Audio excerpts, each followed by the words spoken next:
Each week, we welcome to our NFG stage one of our highly talented members or special guests to bring something designed to help you and your business. This week, we bring back an award-winning, globally ranked Top 100 Chief Marketing Officer, chartered a fellow of the IDM and CIM and DMA and CIPR. I hope you caught all of that. With 25 years experience in technology marketing, working for some of the world's largest brands, she set up and ran her own consultancy, YUnique Marketing, or YUnique Marketing, if you want to see how it's written, for many successful years, proving how small businesses truly can make a real difference. A frequent speaker at events, she's often featured in various business publications. And having known her for almost a year, I am truly impressed with not only her great skills and knowledge, but also her determination to make a difference, helping a number of different charities and non-profits, and even aligning her business with the UN Sustainable Development Goals, focus on decent work and economic growth. Outside of NFG, you can connect with her on social media, Twitter, LinkedIn, Facebook, Instagram, and everything else. I bring to you our very own Jarmila Yu. Over to you, Jarmila. Hello and good morning, everybody. I hope you're all well. So a couple of things today. One, no slides, and I have just 5 minutes. I lied, actually. There is one slide that I'm going to refer you to, and it is that one, which we looked at last week. And just by way of quick recap, over the last couple of weeks, we've been talking about our target audience and the importance about getting up close and personal with our target audience. Because in order to make our businesses more successful, we need to focus in on really who our ideal client is. Because if we try to market to everyone, we'll probably end up selling to no one. So actually, if you shoot for a specific target audience, you'll be able to be more successful. Now, it's not to say that's the only type of person that you could sell to or market to, but it'll give you something to aim for. And the last thing I ever hear from people is that they've got enormous budgets that they could well properly market to absolutely everyone on the planet. So it actually makes better use out of your marketing investment. But what we've discussed over the last couple of weeks is really understanding who our target audience is. You know, why are they our key target audience? So really focusing in on them. We also spent some time really trying to drill down to really get to know them and understand them. You know, some people call them personas, others call them shaping a profile, others avatars. It doesn't really matter what you call them, so long as you are trying to picture that ideal client, that ideal target audience, because it will give you something to aim for. It will give your marketing a better chance of succeeding.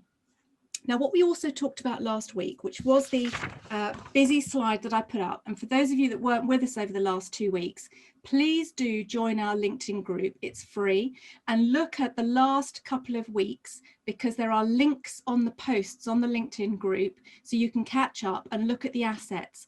There are assets that Adrian Peck kindly shared around the building out your target client, lots of templates. There's even a chapter from his book on this, so do catch up with that. There's also the slides that I shared, including this one from last week's session.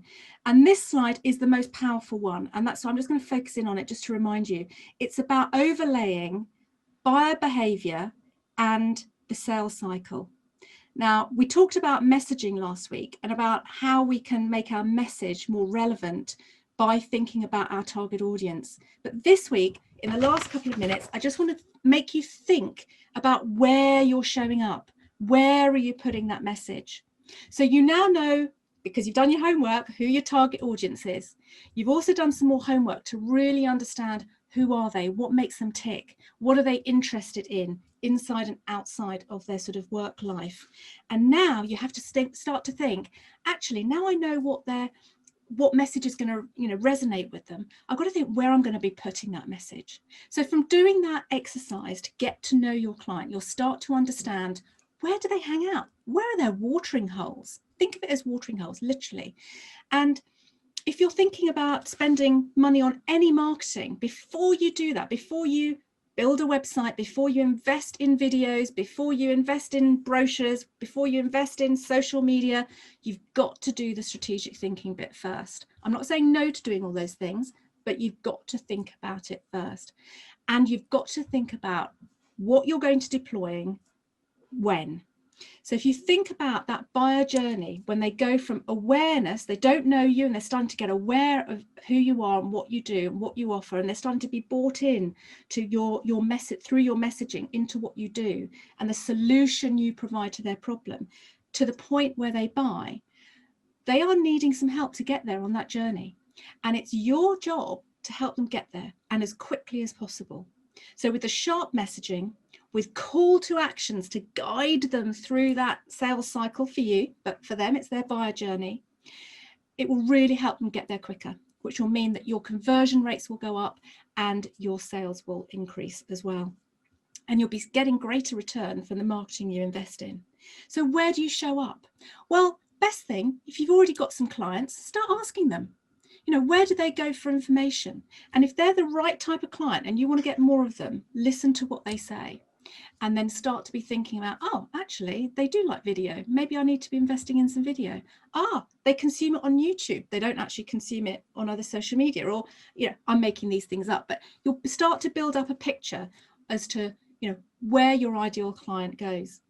So there's lots of content you could be creating, white papers, adverts, online, in print, doing social media posts, blogs, so much opportunity for content creation.